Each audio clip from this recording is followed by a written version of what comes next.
کاتێک لایەنە سیاسیەکانی کوردستان یەکیان گرت، کاتێک هێزی پێشمەرگەی کوردستان ئاوێتەی خەڵکی ڕاپەڕی بوو لە کوردستان،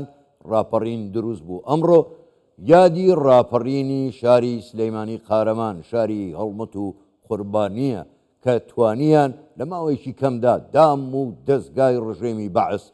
ڕاماڵن. ئێمە لەسەر ئەم بابەتە، لەسەر بابەتی ڕاپەڕین بە دیاریکراویش لە شاری سلێمانی ئاخۆ ڕاپەڕین تاکو ئێستاش دەبێ ئامانجەکانی بەردەوام بن یاخود نا، یاخود هێشتا ماوە ئەم ڕاپەڕینە بگاتە دوا لووتکە و دوا ئامانجی خۆی. لەگەڵ میوانەکەمان قسەی زیاتر و پرسی زیاترەکەین. میوانەکەمان زۆر بەڕێز کاگازا تۆفیق، نووسەر و ڕووناکبیر ڕاستەوخۆ لە شاری سلێمانیەوە لەگەڵماندایە. کاگازات شەوتان باش، یادی ڕاپەڕینی شاری سلێمانیش لە ئێوە پیرۆز بێ. سوپاستانەکەین کە بەشدارن لەگەڵمان لەم گەشتەی ژووری هەواڵی کوردستان 24. من دەمەوێت بە پرسیارێکی گشتی دەست پێ بکەم. ڕاپەڕین و ئازادکردنی سلەیمانی و تەواوی کوردستان چ پەیامێکی پێبوو، هەم بۆ خەڵکی کوردستان هەم بۆ داگیرکارانی کوردستانیش؟ شەو باش، شەوی بەڕێستان باش. سەرەتا سەری ڕێز و نەوازش بۆ سەرجەم شەیدانی کوردستان و شەیدانی ڕاپەڕین لە 5 سێ و لە دەواازەی ڕاپەڕینەوە دەستی پێکرد تا 21 سێ لە کەرکووکە گەشت بە ترۆپک و بە تۆپی ڕاپەڕین. خۆتە نەزان ڕاپەڕین لە ساڵی 1990 کە ئەمڕۆ 34 ساڵ بەسەرەتی تێپەڕێ هۆکاری مەوزوعی و هۆکاری زاتیە بوو. هۆکارە مەوزوعەکە گرتنی کوێید بوو لەلایەن دەوڵەتی عێراقی ڕژێمی سەدامی ئەوساوە.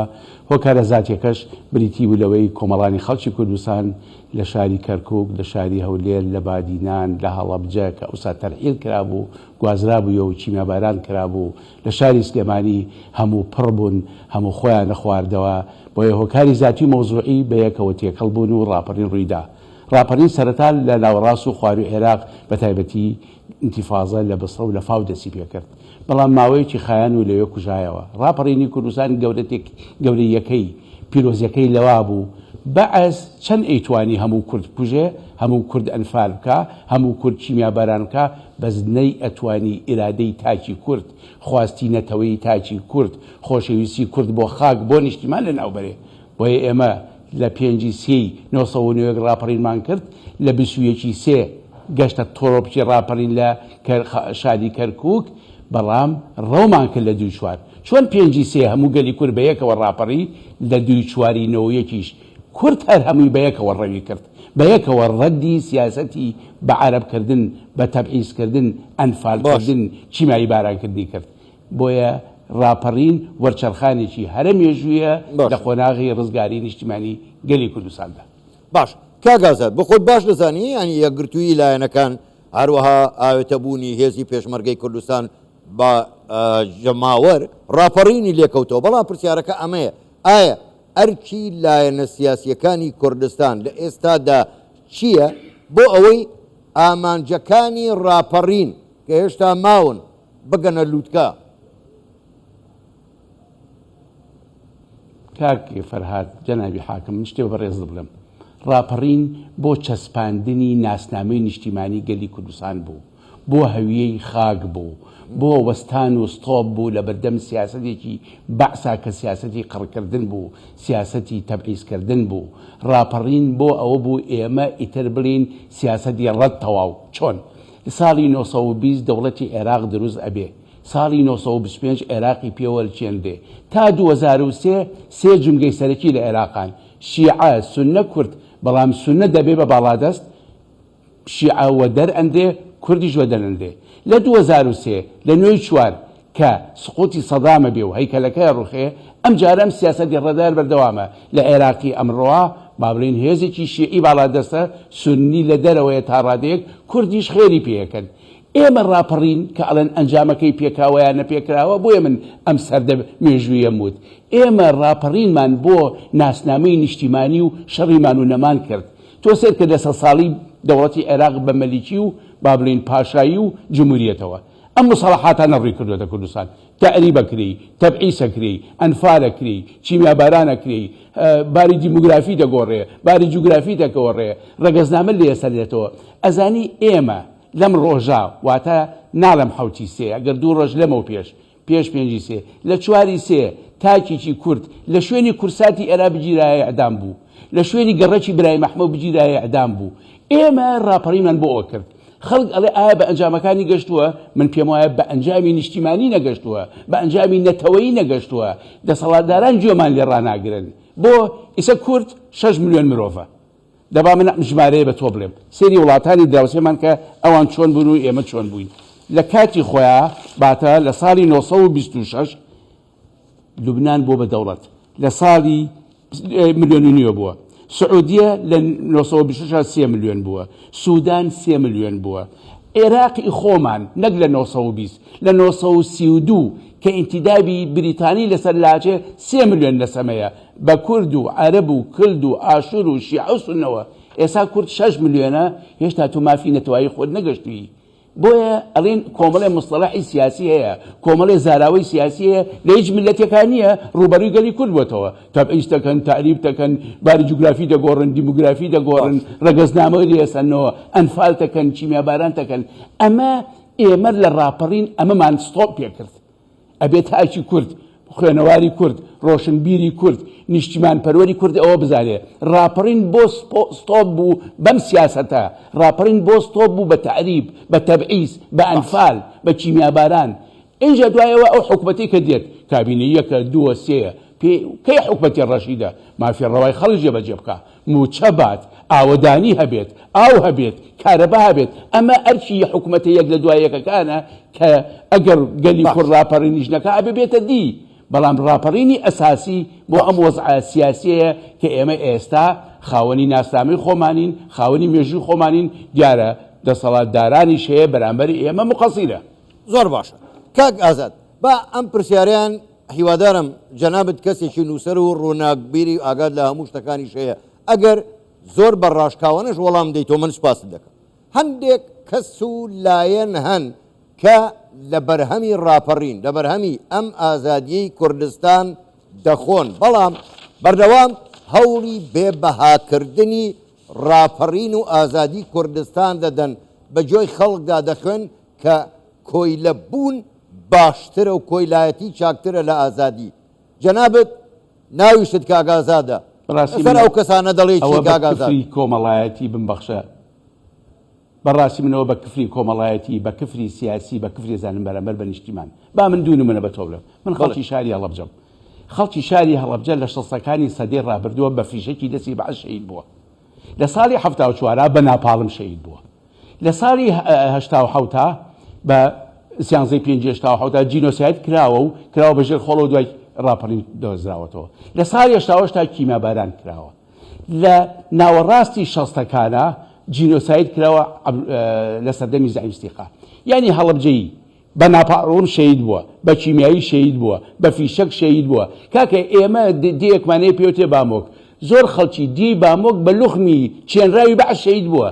ئێ باشە بەس هەڵەبجەی من بە فیشەک بە لوغم بە ناپاڵم بە ڕاجیمە بە کیمیایی شەهید بووە ئەی بام ئاستی گەورەی تر لە ئاستی کورد قسە بۆ بکەم 29/1970 بەیان بە ئەمری ژمارە 160 لە مەجلیسی قیادەی سەورەی ئەوسا بە ئیمزای سەدام حوسەین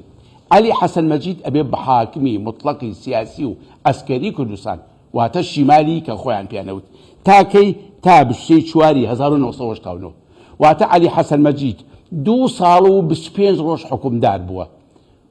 29/1970 بۆ 34/1970 لەم 2 ساڵ و 25 ڕۆژە ئەکاتە 755 ڕۆژ چی ڕوویاوە ئەنفالی 1 بۆ 8 ڕوویاوە مزاری 11/5/1970 ڕوویاوە منعی تەجەولی سلێمانی مانگی 10 ڕوویاوە 1970 کیمیابارانی 16/3/1970 ڕوویاوە گۆبتەپە و عەسکەر و بالیسان و سێوسێنان و بەرزان و بادینان کیمیاباران کراوە بەس ئەنفالمان 182 مرۆڤی سڤیلە بەس کیمیابارانی هەڵەبجە 5,170 هەموو کارە ساتەکانی تر 1000 کەسی بۆ دانەی 1970 با بڵێن 1970 مبارەکەی بزوتنەوەی ڕزگاری خوازانی گەلی کوردە 100,000 مرۆڤمان بە 755 ڕۆژ شەهید بووە. 100,000 مرۆڤ تەوزیعی کرد ڕۆژی 132 مناڵی کورد، کچی کورد، ژنی کورد، پیاوی کورد، پیری کورد شەهید بووە. سەعاتی 4 مرۆڤمان لێ شەهید بووە. ڕاپەڕین بەمەی وت ستۆپ، ڕاپەڕین بۆ ئەمە کرا، بۆ ئەوە کرا ئەنفال نەکرین، چیمیاباران نەکرین، ڕەو نەکرین. ئەمەیە مەوزوعەکە. خەڵکیەک انتقادی حکوومەتەکە لە کابینە یەکەوە تا دە انتقادیکە. حکوومەتی هەرێم لە ئاستی پێداویستەکانی کۆمەڵی خەڵکانیە سەرسەر و سەرچاو، موچە لە کاتی خۆیان نادێ، هەزار جار سەرچاو، ئاوەدانی کارەباوەک پێویست نییە، ئاوک پێویست نییە. ئەمە بابێکی کەیە لەما من نەقدی خۆمەیە، سەرنجی خۆمەیە، ملاحەزەی خۆمەیە، بە لە گەورەی ڕاپەڕین، لە پیرۆزی ڕاپەڕین کە من ڕۆژی 132 مرۆڤم بە 2 ساڵ و 25 ڕۆژ لێ شەهید زۆر باش نەما. ئەمە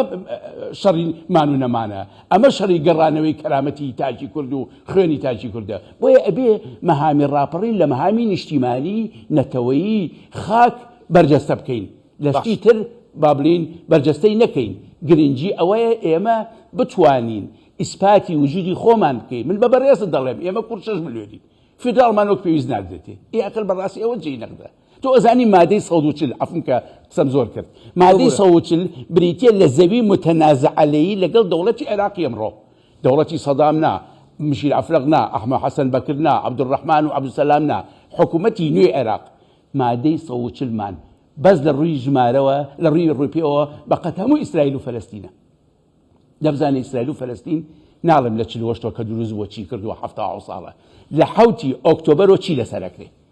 بۆیە بەڕاستی ئەبێ گەورەی ڕاپەڕین تێقەڵ بە هەندێک شت نەکەین کە هەرێکە و شەئنی خۆی هەیە و هەرێکە و بابی خۆی هەیە. زۆر باشە کاک ئازاد، پرسیارێکی ترم هەیە ئەگەر ئەمەشیان هەر بە ڕاشکاوانە وەڵام بیتەوە من سپاسی دەکەم، دەستی خۆش بێ بۆ ئەو هەموو ڕوونکردنەوە و ئەو ژمارانە. باشە پرسیارەکە ئەمەیە، ئایا ئەگەر دەرفەت بۆ نەیارانی گەلەکەمان بێتە پێشێ یان هەبێت هەمان سیناریۆی بەعس دەرحەق بەگەلی کوردستان جێبەجێ ناکەن؟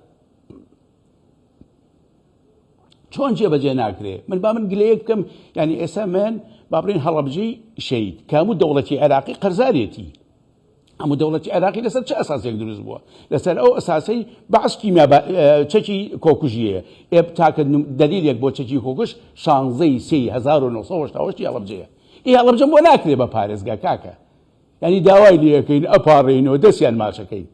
یعنی چۆن ئەگەر نەیاری کورد بۆی هەڵکەوێ ئەم نیوە فیدراڵیە، ئەم نیوچە ئازادیە، ئەم نیوچە سەربەخۆییە، ئەم حکوومەتی هەرێممان لێ ئەسەنێتەوە. من حکوومەتی هەرێم پێم وابێ پەپولە نییە، پێم وابێ شەفافە ساسە شەفاف نییە ساسە، بەس حکوومەتی خۆیی، کیانی خۆیی، کللتوری خۆیی، زمانی کوردی خۆیی و خاکی خۆیی بە لایەک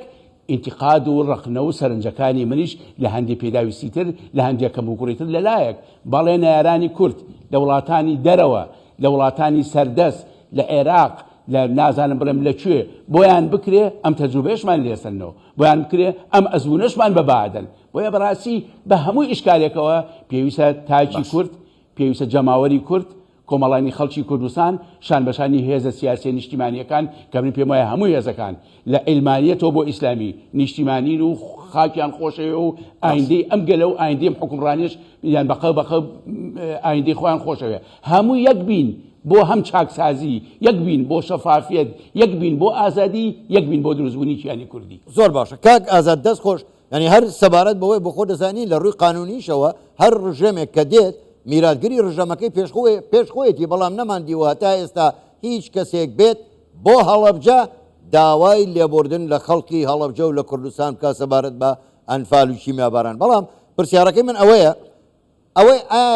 ئەوەی کە ڕژێمی بەعس بە کوردی کردووە کە ویستوێتی تاچی کورد لە ڕێگەوە هەڵکێشێ هەر نەیهێڵێ لە هیچ شوێنێکی دنیادا هیچ ڕژێمێکی تر جا داگیرکەر بۆ یان داگیرکەر نەبووە ئەوەی بە گەلەکانی تر کردووە، ئەوەی کە بەعس بە کوردی کردووە.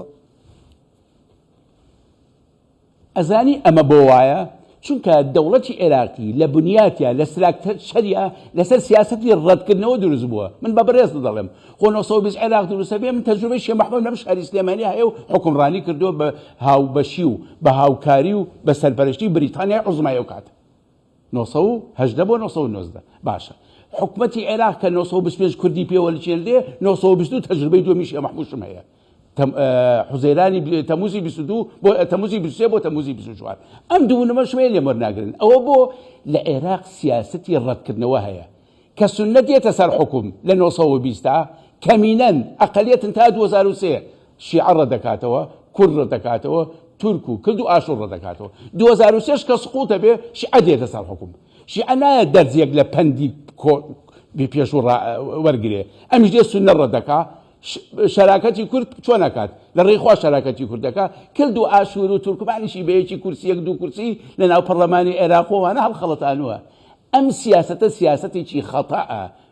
مەبنی عەلە الباطڵ باطڵە دەرکەوت لە 1920 بۆ 2003 بۆ ئێستا عێراق لە سێ جونگەی سەرەکی پێکاتەوە شیعە سونە کورد هەر سێکیان بەیەکەوە حکومڕانی نەکەن هەر سێکیان بەیەکەوە بە مافی ئەتنیکی نەتەوەیی دیموکراسی نەگەن عێراق بۆ مەسیرەیە بێت کە بڕۆ سێریکە ئێستا بەرەو جۆڕە دژمنەکانیشی بەخیلی پێنابن باش کاک ئازاد کاتم زۆر کەم ماوە دواپرسیار ئەگەر چی وتم دواپرسیار بەڵام دواپرسیار ئەگەر بە کورتیش وەڵام دەیتۆ من سوپاست دەکەم ئایا وەکەوەی هەندێک کەس دەیڵێن عێراق فریاد ڕەسە بۆ هەرێمی کوردستان و بۆ خەڵکی کوردستان یان نا مطلقا نە هیچ وڵاتێکی داگیر کرد لە عێراقا عێراق کورد لە کوێی تر هەیە لە تورکیا هەیە لە سووریا هەیە لە ئێران هەیە هیچ ملەتێکی سەردەست بۆ گەلی کورد فریاد ڕەز نە بۆ فریاد ڕەز نابێ باز گەلی کورد بە یەکگرتووی خۆی با یەک ختابی خۆی بۆ خۆی فریاد ڕەسە و کەسی تر زۆر باشە دەست خۆش زۆر بەڕێز کاک ئازاد تۆفیق نووسەر و ڕووناکبیر ڕاستەوخۆ لە شاری سلێمانیەوە لەگەڵ مامووی گەلێک سوپاس بۆ بەشداریکردنتان لەگەڵمان سوپاس بۆیەوە شەوتان باش